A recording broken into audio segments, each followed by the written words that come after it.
บ้านบ้านพวกเจ้าน่ะกินกับพี่เลยผักอันนี้มันจังแซ่บนะนี่เห็นปะกินกับพี่เลยมันจังแซ่บในบ้านพวกเจ้านะถามในเม้นมาเด้ออัน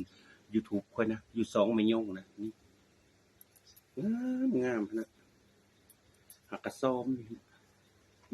เห็นในคลิปอย่าลืมเด้อสิเจ้าอย่าลืมกดไลค์กดแชร์กดติดตามเด้อกดหัวเจอเฮ้ยเด้อพวกเจ้าเด้ออย่าลืมนะเด้อพวกเจ้าอีต้นสงสารค่อยแน่ท่านได้ซ้อมเด้อนะยังมันยุ่งมันยะอยู่อันนี้ตัวนี้น่ะซ้อมแล้วครับ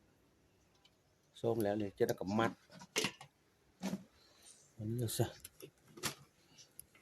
เอาไปขายมื้ออื่นนี่ล่ะอันนี้ส้มก็ยังเท่านั้นล่ะนะยังน้อยเดียวนึงพักเลยแล้วมันหลายทีเท่นะเดี๋ยวจะจ่ายได้2 กระต้าไปเก็บนะป๊าดต่อหอนเป็นหอนเหือย้อยสะบัดซ้อมแล้วก็งามดอกเจ้าที่ให้มันงามด้วยนี่ผมก็ซ้อมแล้วก็งามเลยเนาะครับไปเลยได้สิเจ้าเอ้ยอย่าลืมเด้อติดตามคอยเด้อขอซ้อมเบื่อมาฮะเบื่อมันก็อันเนี้ยฮะมีซ้อมมีได้พวกเจ้าผักกะซีก็เฮ็ดงามได้หมดถึงจะซื้อมัดนี่มัดละ5,000 กีบกับหนึ่ง5,000 กีบเนี่ยนี่เลยนี่ตัวนี้เลยไปเตอร์กับอันนั้นละฮะยังน้อยดีอยู่นึงอันนี้ก็ฮะกับจิงลี่อื่นนี่นะขายมีหาเธอเลยให้มีที่กินแก้วให้อย่าลืมได้เห็นในคลิปเขาก็กดไลค์กดติดตามกดซับสไครบ์ให้เด้อสุดเจ้าเอ้ยขอขอบใจนะจ๊ะ FC ทุกๆคนถ้าเห็นคลิปแม่ยงใน YouTube แล้วนะอย่าลืมกดติดตามนะจ๊ะขอบใจเด้อพี่น้องไทยแลนด์และพี่น้องลาว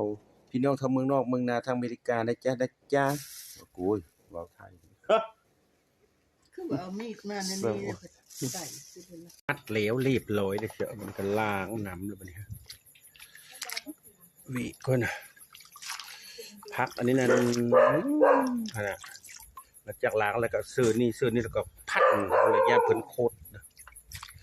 ซื้อกระเจจะเด้อเบาะเฮลาดเด้อโอ้โหนะนี่มันนี่เดี๋ยวนี้เด้อเจ้าเอ้ยนี่เด้อโอ้คือคุมาละอันนี้คุหีมาละผักนะงามบ้านเจ้าเอิญมาผักไปเลยสู้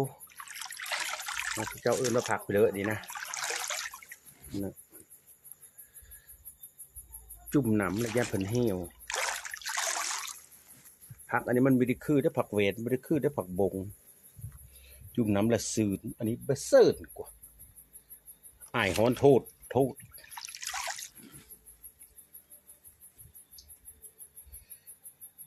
แม่ซองเถื่อไปเอาเย็ดแม่ไม่วะไปกระถามหา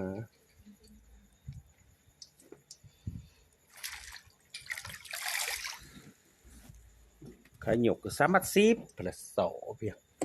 ไม่ได้ว่าได้สิว่า5 บาท 20เอาถูกเอายากปัน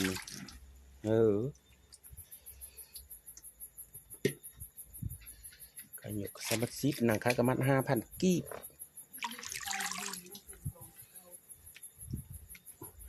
บุปผาจะเลี้ยงคอยจังหวะนะอีกทานกับไม่ได้ชมทุกชมเนี้ยเท่านั้นเด้อพวกเจ้าเด้อติดตามทั้งคลิปคอยเด้อติดตามทั้งคลิปเด้อกดไลค์กดแชร์ไปเด้อกดหัวใจให้เด้อทาง2 YouTube ไม่ย่องนะเด้อมัดแล้วก็ได้ตุ้มเว้นแต่พวกเจ้าขัดบ่ตุ้มนี่แล้วโคตรหนาฮัดวิลกเสน้ำเวทมันนี่เจ้าพวานั่นเลยค่ะโคสมโคลุนะดึกๆก็ไปนี่นอนนะมาตลาดนั้นนอนยิบหนึ่ง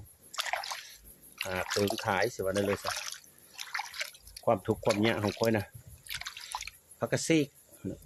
ห่อเว้นได้มัดเว้นเลยมีมัดแล้วก็